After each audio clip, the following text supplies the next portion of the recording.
Bueno, pues buenas tardes o buenos días, dependiendo de dónde estéis.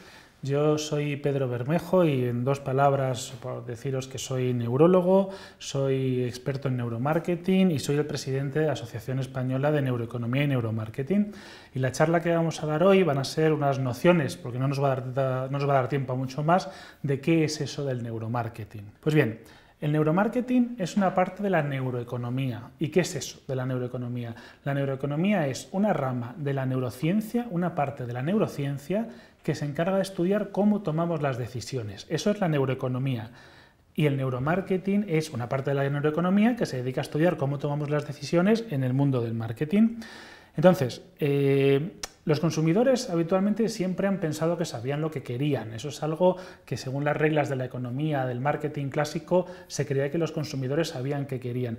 Pero cada vez sabemos más que existen una gran cantidad de emociones, una gran cantidad de influencias que afectan a los procesos por los cuales los consumidores toman las decisiones. O sea, cuando yo voy a una tienda como consumidor, cuando cualquiera de vosotros va a comprar algo, no solamente va a terminar comprando lo que quiere, lo que cree que va a necesitar para su vida, sino aquello que más le llama la atención, aquello que más le influye y aquello que de alguna forma más le está consiguiendo manipular para atraer su atención y para que le guste. Entonces tenemos dos formas de tomar las decisiones, por decirlo así, decisiones racionales, decisiones emocionales. Y todo esto de las decisiones racionales, decisiones emocionales, el papel de las emociones en la economía comenzó con una persona que tenéis aquí el nombre, que se llama Daniel Kahneman, y lo curioso de Daniel Kahneman fue que fue el primer premio Nobel de Economía que no era economista, sino que era psicólogo. Esto ocurrió en el año 2002 a través de una teoría que se llamaba teoría de las perspectivas, que la teoría de las perspectivas venía a decir que si sometíamos a un sujeto a unas condiciones determinadas, unas condiciones en las que no tenía tiempo, en las que le apremiábamos a tomar una decisión, ese sujeto no tomaba una decisión racional, sino que participaba en una serie de intuiciones, una serie de emociones que le forzaban a tomar una decisión distinta, una decisión emocional. Y por primera vez se estableció esa diferencia entre las decisiones racionales y las decisiones emocionales. Hasta el año 2002, digamos que existía otras ramas, otras partes de la psicología, de la economía, que ya empezaban a tocar esto. Hubo una corriente a finales del siglo XX que se llamaba Behavioral Economics. Esa corriente ya empezaba a estudiar el papel de la psicología en la toma de decisiones en el consumo y en la economía. Pero luego ya fue a partir del año finales de la época de los años 90, la llamada década del cerebro, en la que apareció un tipo de método de análisis que era la resonancia magnética funcional, que nos permitía ver qué estructuras cerebrales se activaban cada vez que tomábamos unas decisiones. Ya no hacíamos conjeturas sobre qué estaba ocurriendo en el cerebro del consumidor, sino que directamente veíamos qué estaba pasando cuando ese consumidor tomaba una decisión. Aquí tenéis en las gráficas de abajo cuál es el proceso de evolución hasta llegar al neuromarketing, partiendo de la neurociencia básica, subiendo a la neuroeconomía y luego yéndonos al neuromarketing. Y luego en la otra imagen tenéis la gran complejidad de la neuroeconomía, puesto que necesitamos una gran cantidad de especialistas de muchas áreas distintas para conseguir cada vez más datos, para conseguir crecer y evolucionar y acumular conocimientos en esta parte de la ciencia. Bueno, como os decía antes, existen dos métodos de toma de decisiones. El método de la toma de decisiones racional y la toma de decisiones intuitiva o emocional. Si yo, por ejemplo, os pregunto cuántos son 10 más 7 más 5 y os dejo el tiempo para calcularlo, pues podéis llegar perfectamente a deducir que son 22. Eso es matemática simple, eso es básico y eso es una toma de decisiones puramente cognitiva o racional. Sin embargo, si os pregunto cuántos son 150 más 803 más 7 más 4 y unos cuantos números más, simplemente, y no os dejo tiempo para pensarlo, me vais a dar una respuesta aproximada. Pues eso sería algo así como una toma de decisión intuitiva. Si además metemos miedo, si además os han influido dándoos otros números antes o algún compañero vuestro dice otro número, encima os vais a ver influenciados hacia una determinada respuesta. Pues eso sería una toma de decisión intuitiva, racional, en la que existen otra serie de elementos que os están influyendo. Pues bien, ¿Cómo tomamos las decisiones? Cada vez que un cliente se tiene que enfrentar, un consumidor se tiene que enfrentar a una decisión, compro o no compro este objeto, veo cualquier objeto determinado en una tienda, puedo comprarlo o no comprarlo. Cada vez que tengo que enfrentarme a eso, en el cerebro del consumidor o en el vuestro van a pasar dos cosas. Existen dos estructuras alternativas. Una de ellas es la que se llama el sistema de recompensa cerebral, que sería algo así como el sistema del sí, y luego estaría el sistema de aversión a la pérdida, que sería como el sistema del no. Dependiendo cuál de los dos se active más, si se activa más el del sí, vamos a terminar comprando el producto. Si se activa más el del no, vamos a terminar por no comprar el producto. Entonces es como un equilibrio entre dos tipos distintos de estructuras. Y una recompensa, cualquier cosa que nos va a activar nuestro sistema de recompensa cerebral, va a ser algo que nos puede provocar, que a nuestro cerebro le puede provocar químicamente placer, o sea, algo que nos gusta. Cualquier cosa que nos gusta puede activar nuestro sistema de recompensa cerebral. Y aquello que no nos gusta del objeto, pues desde el precio hasta si ya lo tiene alguna persona que no nos caiga bien o cualquier emoción negativa que nos despierte, todo eso va a activar el sistema de aversión a la pérdida. Dependiendo de cuál se active más, lo compraremos o no lo compraremos. Y aquí tenemos la fuerza de las dos, por decirlo así, el choque entre las dos. Sistema de recompensa, sistema de aversión a la pérdida. Dependiendo de cuál de los dos se active más, realizaremos o no realizaremos la acción. Bueno, ¿y todo esto en qué se basa? ¿Cuál es la base científica de todo esto? Existen unas técnicas de estudio, existen muchas y cada vez más, pero no nos va a dar tiempo a hablar de muchas de ellas. Y os voy a dar 4 pinceladas de las más importantes. La que está teniendo cada vez más importante en el mundo de la neuroeconomía y del neuromarketing es esta que veis aquí, el eye tracking. El eye tracking consiste en estudiar la dirección de la mirada de los consumidores y de esa forma vamos a saber directamente qué es lo que les está atrayendo la atención y qué es lo que no les está atrayendo la atención. Eso consiste, es una especie de cámara, una especie de casco que le ponemos a los clientes con una cámara que les está grabando directamente la posición del ojo y otra cámara que les está grabando directamente la zona donde está mirando, el mundo exterior. Unifican esas dos imágenes y podemos saber perfectamente qué zonas son las que nuestro cliente, nuestro consumidor está mirando. Y con eso podemos estudiarlo, podemos saber qué zonas son las que están captando su atención, hacia dónde dirige la mirada. Y ejemplos los tenéis abajo. En la figura de más de la izquierda, esto es un buscador de páginas web. En un buscador de páginas web tendemos a mirar habitualmente hacia la zona superior izquierda, coincidiendo con la zona de la escritura, que es a eso se le ha dado el nombre de triángulo de oro. Y eso sería así porque además esas zonas son las más caras. Habitualmente, si queremos contratar publicidad, esa zona siempre es la que más se va a ver y esa es la zona que más dinero nos va a costar, puesto que es la que más se va a ver. Esto solamente sirve, esa zona es la que más tendemos a mirar cuando estamos intentando buscar algo de forma activa, cuando vuestro cliente intenta buscar algo con la idea de comprarlo. Si está intentando buscar algo sin esa idea de comprarlo, va a tender a mirar de forma distinta. Entonces esto del triángulo de oro no vale siempre. En el segundo ejemplo vemos cómo es un cartel publicitario en el que nosotros miramos, la gente mira directamente a la cara de la persona y luego al producto prácticamente no lo ve nada. Sin embargo, en la figura de abajo, como esa persona simplemente le hemos cambiado la dirección de su mirada, nosotros tendremos a imitar más a esa persona y dirigiremos nuestra mirada hacia el producto. Todo esto nos permite establecer técnicas para cambiar esa posición de la mirada y hacer que vuestros clientes miren hacia el objeto que a vosotros os interesa. También nos sirve para saber la estética, de dónde tenemos que situar los productos que más queremos vender en un supermercado o incluso para toda la estética personal. La imagen de arriba, o aquí en la que veis en la derecha del todo el hombre y mujer, la parte de arriba, así es como miran los hombres. Los hombres miran al hombre, la cara, el pecho y las partes más abajo. Y a las mujeres pues veis perfectamente qué zonas están mirando. Y en la parte de abajo pues veis las mujeres qué zonas miran y qué zonas no miran, que si lo veis en profundidad os sorprenderá las zonas a las que miran las mujeres y a las que miramos los hombres. Aparte del eye tracking existen otras técnicas y os voy a dar 2 pinceladas. La resonancia magnética cerebral, sobre todo la funcional, es la más importante de todas y es la que ha permitido establecer el crecimiento y la base de la neuroeconomía y del neuromarketing, porque ahora ya sabemos qué zonas cerebrales se activan cuando tomamos una decisión, cuando vuestro cliente quiere comprar o no quiere comprar. El electroencefalograma es una especie de casco que se ponen los clientes, los consumidores, y en la cual nosotros vamos a permitir estudiar ondas cerebrales, algunas de ellas relacionadas con la capacidad de memoria, otras relacionadas con la capacidad de atención, de tal forma que vamos a saber si un determinado anuncio, por ejemplo uno en la televisión, está consiguiendo despertar el interés, la atención, la memoria de vuestros clientes y os sirven para acortar los anuncios en las partes que nos interesan. La electromiografía lo que hace es que estudia el grado de contracción muscular y se ha visto que algunos músculos se contraen dependiendo de nuestras emociones.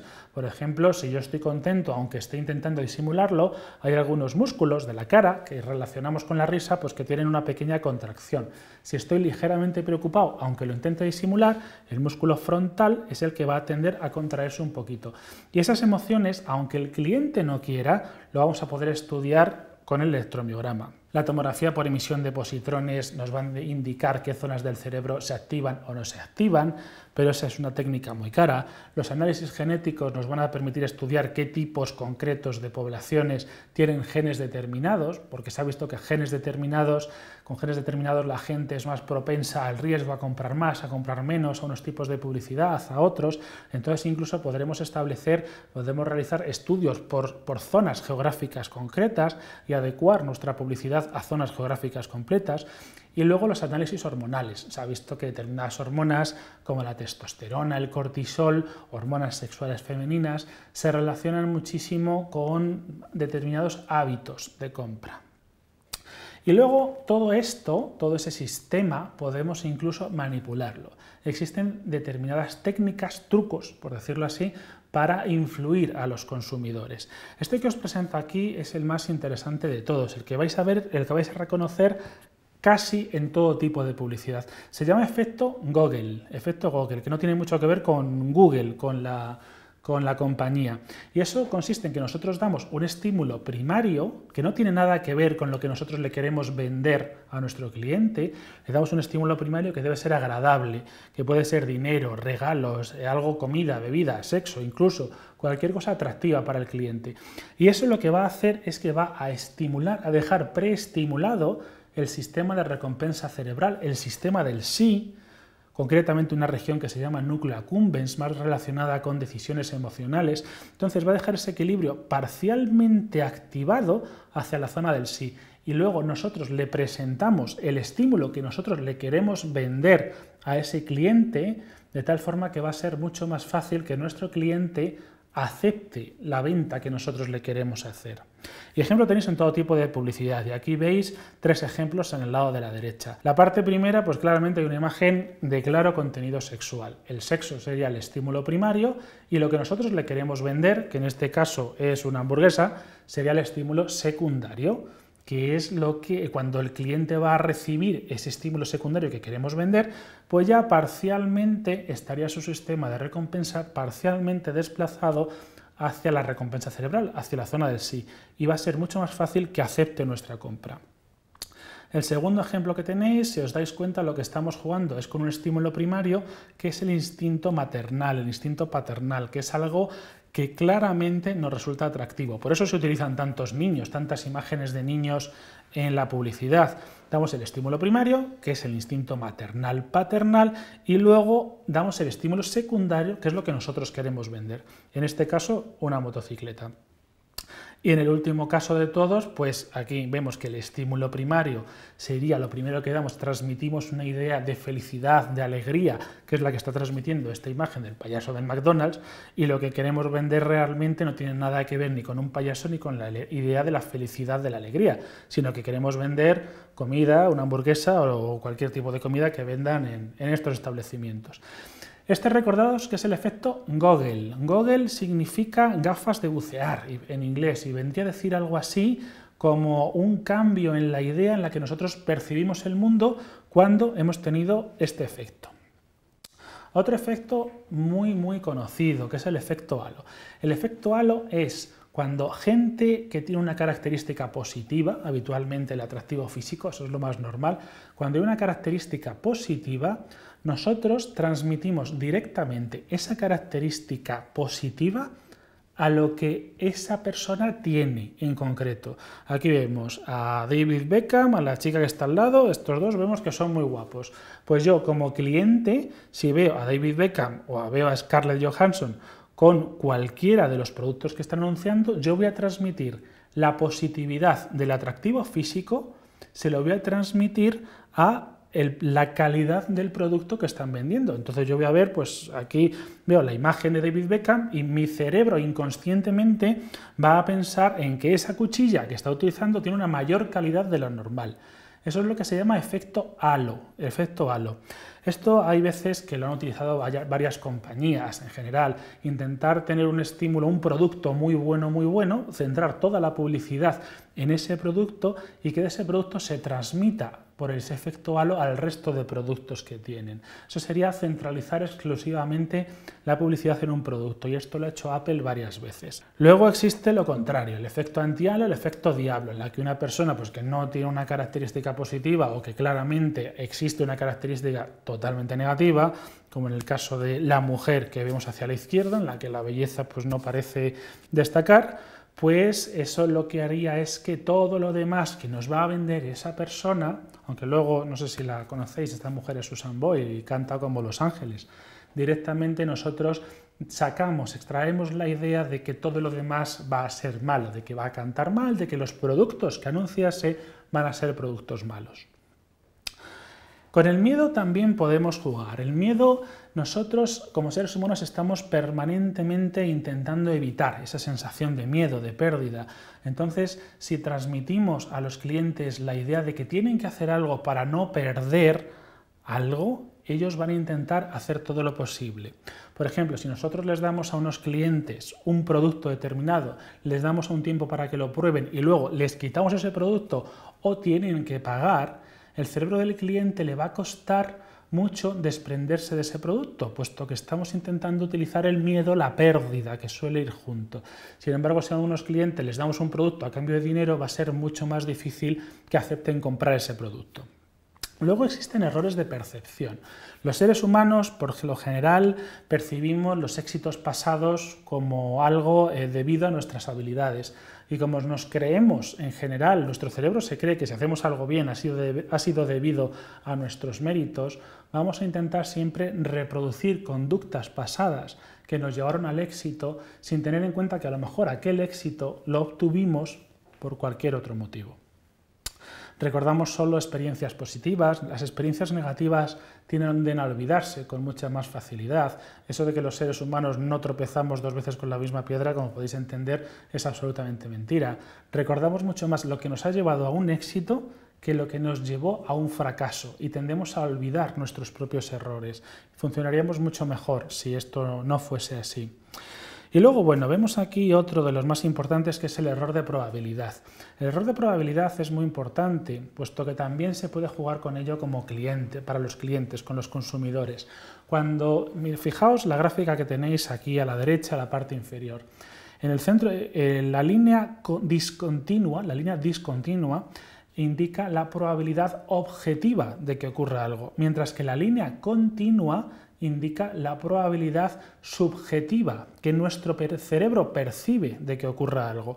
Como veis, al 50%, cuando algo es cara o cruz, nuestro cerebro percibe claramente que existe un 50% de posibilidades de que ocurra o de que no ocurra. Sin embargo, si nos vamos a las partes más alejadas del centro de esta imagen, de esta figura, vemos que esas dos líneas se separan. Si, por ejemplo, os vais hacia la zona del 0%, veis que la probabilidad objetiva de que ocurra algo es una probabilidad mínima.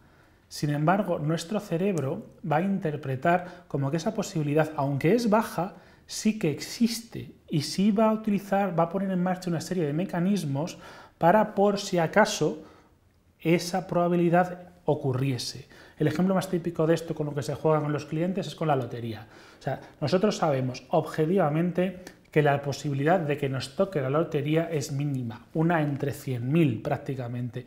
Si únicamente funcionásemos de forma objetiva, prácticamente ninguno de nosotros compraría lotería. Sin embargo, nuestro cerebro está interpretando que aunque la posibilidad es mínima, esa posibilidad existe. Y además se ha conseguido estudiar que nuestro cerebro es capaz de interpretar que la posibilidad de que exista es mucho mayor, posiblemente un 3, 4, un 5%. Así es como lo interpreta el cerebro. Entonces, ¿qué es lo que hacen nuestros clientes? Comprar el producto, comprar la lotería, por si acaso nos tocase.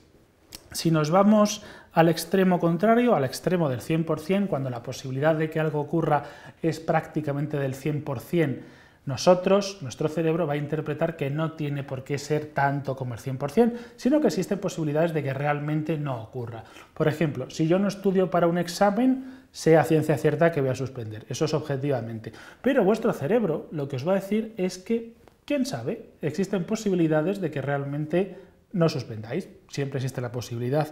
Y en efecto, siempre existe la posibilidad, pero mucha menos de la que vosotros pensáis subjetivamente o de lo que vuestro cerebro inconscientemente os está haciendo creer.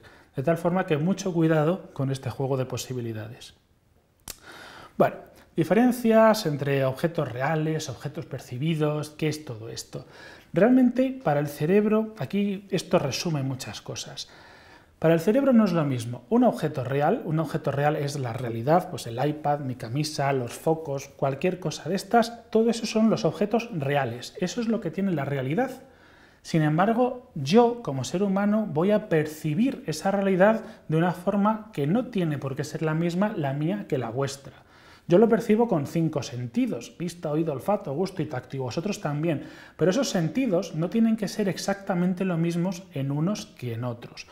Y existen diferencias claras. O sea, yo no tengo la misma cantidad de células en la retina para percibir los colores que cualquiera de vosotros. Y un ejemplo muy claro es la diferencia en la percepción de los objetos entre hombres y mujeres. Por ejemplo, se sabe que las mujeres tienen un mayor número de células en la retina encargadas de ver el color, que se llaman conos, y los hombres tenemos muchas más células en la retina encargadas de ver el movimiento, las cuales se llaman bastones. Eso en la retina y en todas las zonas cerebrales encargadas de captar el color y el movimiento.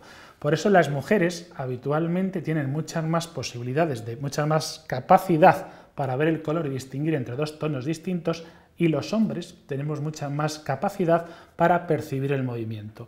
No hay más que ver a una mujer y a un hombre yendo a una tienda a comprar ropa en la que se pueden poner muy enemistados, por decirlo así, el uno con el otro sobre los colores distintos que ven. Para el hombre existen los colores clásicos, el azul, que se divide en claro y oscuro, mientras que la mujer va a tener un mayor número de tonalidades de azul. De hecho, este estudio se ha hecho tanto en hombres como en mujeres y se les ha enseñado a los dos géneros el espectro visual entero. Los hombres sobre ese espectro visual entero fueron capaces exclusivamente de reconocer 8 colores, mientras que las mujeres fueron capaces de reconocer 28 colores. Esa es la diferencia. Si queremos ver la diferencia en la capacidad de movimiento entre hombres y mujeres, simplemente tenemos que ir a cualquier campo de fútbol, a cualquier campo del deporte que queramos en el que se utilice una pelota, para ver las diferentes habilidades entre hombres y mujeres. Eso es fisiología, eso es así, somos distintos. De tal forma, y eso nos sirve para orientar nuestro marketing hacia hombres y mujeres. Si queremos captar la atención de las mujeres, deberemos utilizar colores. Si queremos captar la atención de los hombres, sería mucho mejor utilizar movimiento. El efecto manada es la tendencia que tenemos nosotros a seguir a los demás. Si yo voy a comprar un teléfono móvil, voy a tener muchas más posibilidades de comprar ese teléfono móvil si mis compañeros, mis amigos, mis familiares se han comprado uno igual. Tiendo a imitarlo, y eso es lo que se llama efecto manada, y eso existe en un montón de neuronas, un montón de estructuras relacionadas, y nosotros podemos utilizar para muchas cosas. En política se utiliza constantemente. Lo que nos une, únete al cambio, únete a la izquierda. Tenemos también muchas empresas, únete a Facebook, únete a nosotros, únete al equipo Betanwin. Todo eso simplemente está intentando tirar de nosotros, desplazarnos a través de ese efecto manada. Como os decía, existen diferencias entre los hombres, las mujeres. Aquí, por ejemplo, sabemos, ya habíamos hablado de los colores, sabemos que los hombres son más impulsivos a la hora de comprar, sabemos también que las mujeres tienen una mayor memoria emocional. Por ejemplo, sabemos en un momento de pérdida en el que emocionalmente hemos sufrido pérdidas, como ahora que estamos saliendo de una crisis económica. Ahora sabemos que las mujeres tienen una mayor capacidad de memoria emocional para recordar todas esas pérdidas que sufrimos. Entonces, en un momento como el actual, tendría más sentido centrarse en productos hacia los varones, que van a ser los que antes se van a lanzar a comprar todo este tipo de productos. Bueno, La edad también influye en la toma de decisiones. Sabemos que con el paso del tiempo las personas mayores tienen mayor dificultad para estudiar, para evaluar los riesgos. Va a ser mucho más difícil que una persona mayor evalúe correctamente los riesgos de una operación financiera, de comprar un determinado producto, y sin embargo va a haber otras cualidades que van a aumentar, como por ejemplo la confianza en lo que ellos consideran familiar. Si hablamos claramente de uno de los ejemplos típicos de nuestros días, como son las preferentes, entendemos por qué la gente mayor ha caído mucho antes en el negocio de las preferentes que la gente joven. Y es que les costaba mucho más, era mucho más difícil para ellos evaluar el riesgo, y eso lo estaban supliendo con una confianza en lo que ellos consideraban familiar. Por desgracia, en este caso, en muchos empleados de banca. Pero incluso el neuromarketing nos puede explicar esto.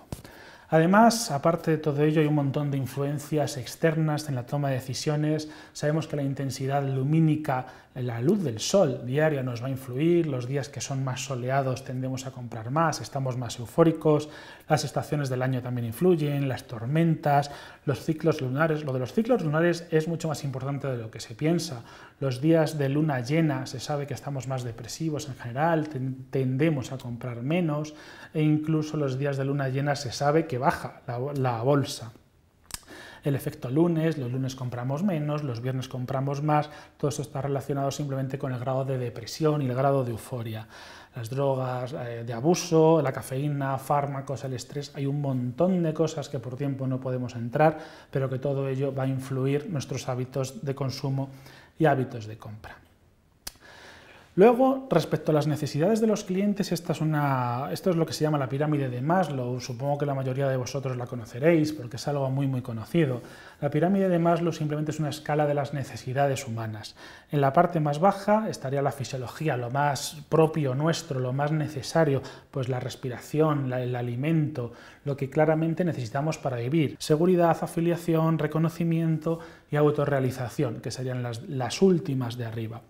Lo realmente interesante de esta pirámide es que si fallan las estructuras más bajas, la parte más baja de la pirámide, no tiene sentido que intentemos vender la parte más alta de la pirámide.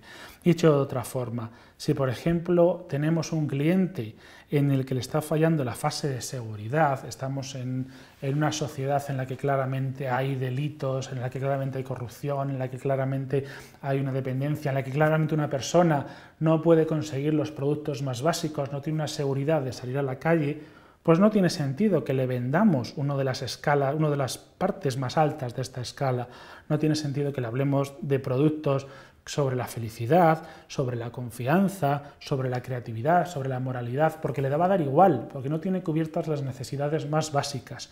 Entonces, claramente, dependiendo de cuál sea nuestro target, nuestra población diana, nuestra población objetivo, vamos a tener que intentar venderles un grado, un escalón de la pirámide de Maslow o un escalón superior de la pirámide de Maslow. Aquí, por ejemplo, cuando nosotros queremos posicionar un producto, tenemos que tener muy claro cuál es el target, cuál es el objetivo de esos clientes. Si aquí vemos un ejemplo muy claro con la Coca-Cola, con la Pepsi, realmente lo que hacen la Coca-Cola y la Pepsi es es un producto que simplemente quita nuestra sed. Deberíamos verlo así, todo este tipo de refrescos, productos que quitan nuestra sed, productos realmente dirigidos a la pirámide, al escalón más bajo de la pirámide de Maslow. Sin embargo, esto no tendría sentido venderlo en el mundo occidental. O sea, hoy día todos nosotros tenemos cubierta nuestro nivel más bajo. Todos nosotros no tenemos ninguna dificultad para acceder a la bebida, para acceder a cualquier tipo de refresco, para acceder a la comida. Lo más básico lo tenemos cubierto. Entonces, ¿qué han hecho empresas como Coca-Cola, como Pepsi, que realmente intentan ir al grado más bajo de la pirámide de Maslow? Pues cambian lo que nos provocan. Y si os dais cuenta, ninguno de los anuncios publicitarios, o cada vez menos, van destinados a que quita la sed, a que simplemente es un refresco, sino que intenten irse a escalas, a puntos más superiores de esa pirámide. Por ejemplo, a la felicidad.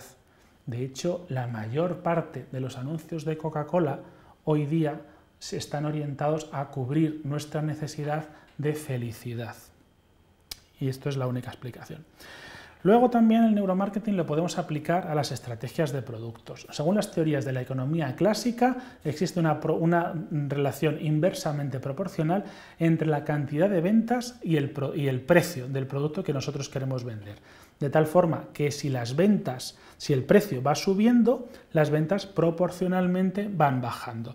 Sin embargo, si veis la gráfica de la izquierda, vais a ver que va a existir un punto determinado, un punto que se llama punto de efecto de equidad, en la cual caen de forma muy brusca las ventas.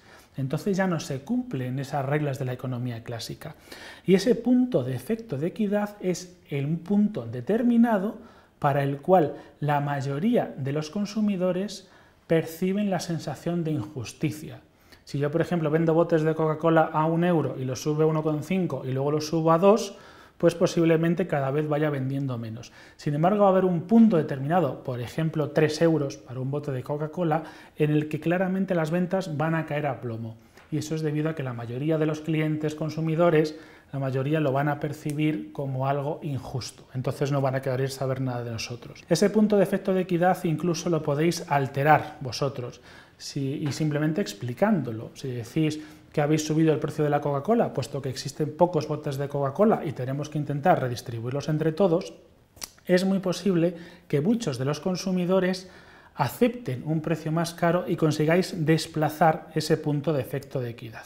Y esto era todo lo que os quería decir. Esto es un brevísimo resumen de unas pinceladas simplemente de lo que es el neuromarketing. En el neuromarketing existen una gran cantidad de estructuras cerebrales que obviamente ni siquiera nos ha dado tiempo comentar, cada una de ellas con sus matices, cada una de ellas la vamos a poder influir, manipular de determinadas formas para conseguir una ventaja estratégica, una ventaja competitiva respecto a otras empresas que no utilicen estas técnicas de neuromarketing. Y ya para finalizar, pues simplemente os quería invitar a conocer todas estas técnicas que desde luego hoy día ya están implantadas cada vez en más compañías, pero sin duda alguna es algo que está por llegar con mucha más fuerza en un futuro cercano. Muchas gracias.